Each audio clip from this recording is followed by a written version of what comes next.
Nós vamos agora conversar de forma remota com a Carolina Moreton para a gente falar sobre falsificação de produtos. Boa tarde, Carolina. Seja bem-vinda ao nosso jornal. Boa tarde. Tudo bem com você? Tudo bem, e você? Certo. Carolina, hoje a gente vai falar um pouquinho sobre a falsificação de produtos, de embalagens, né? É uma prática que acontece muito, né? Com certeza. E como acontecem, né? Como são feitas essas falsificações? Como é que isso ocorre? Olha, essas soluções elas acontecem muitas vezes porque os falsificadores conseguem violar muitas vezes as embalagens que estão presentes no mercado, né? Então, quando a gente fala dessas soluções hoje, elas são grandes aliadas nesse sentido. Então, para que possam oferecer umas soluções que protejam os materiais. Então, a gente pode combinar aqui, nesse caso, diversos recursos de segurança, onde a gente consegue dar um objetivo de assegurar a qualidade desses produtos. Mas o que é importante a gente entender é que não é qualquer tipo de solução de rótulo ou etiqueta que resolve, porque se essa etiqueta ela puder ser removida e reaplicada sem que o consumidor perceba que aquela embalagem foi violada, a função de segurança dessa etiqueta ela vai ser nula. Então, elas precisam evidenciar que a embalagem foi violada de alguma forma. Então, essas etiquetinhas, elas precisam ser aplicadas diretamente no produto ou na embalagem que vai ser protegida. O importante aqui é deixar claro para o cliente que ninguém mexeu de forma indevida no produto final.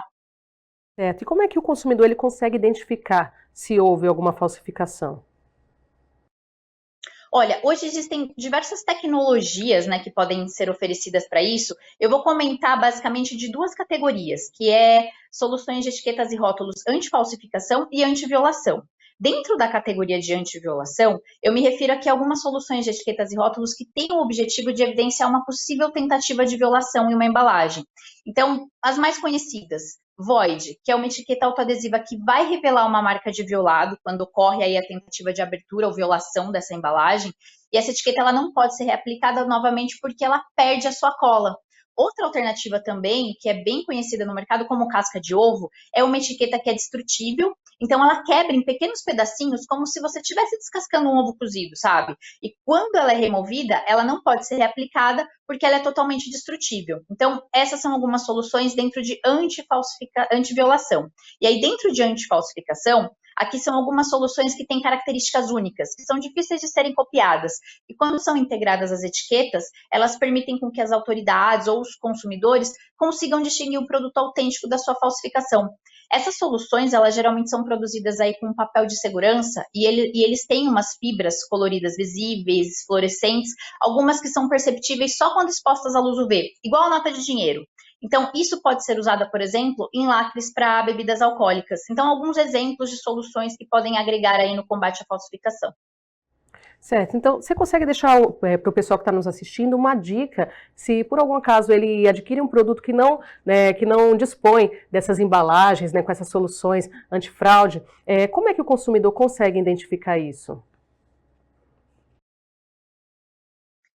Entra muito no que eu comentei, né, naquela questão, a gente tem várias funções de segurança dentro dessas etiquetas, o mais importante é que elas tenham esses recursos de segurança, né, e esses recursos de segurança, eles podem ser desde uma estrutura mais simples até estrutura mais sofisticadas, como os exemplos que eu comentei anteriormente, mas o importante é que eles consigam evidenciar que houve uma tentativa de violação no substrato, então deixando uma evidência ou com que a etiqueta se autodestrua, impossibilitando daquela etiqueta ser reaplicada em um outro substrato. Então, existem esses recursos que podem possibilitar e fazer com que o consumidor, de fato, tenha a segurança de que ele está recebendo exatamente aquilo que ele comprou.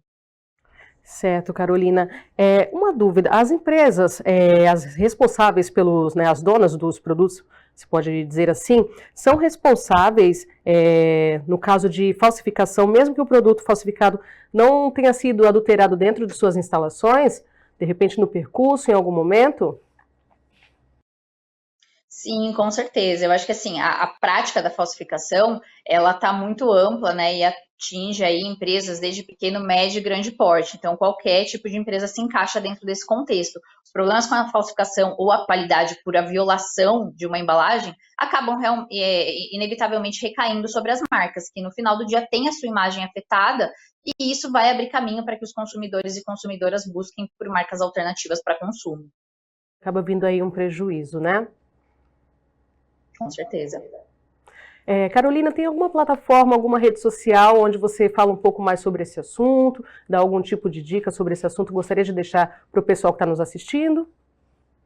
Claro, com certeza. No site da Ivory Benison, a gente tem bastante conteúdo falando sobre soluções anti-falsificação, que acho que podem ajudar. Existem muitas tecnologias também disponíveis no mercado para agregar recursos de segurança nas embalagens. Então, o nosso site está repleto aí de conteúdos falando sobre o tema.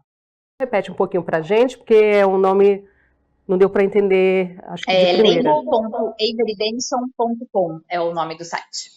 Certo, então, Carolina, muito obrigada pela sua participação, foi um prazer falar com você. Obrigada.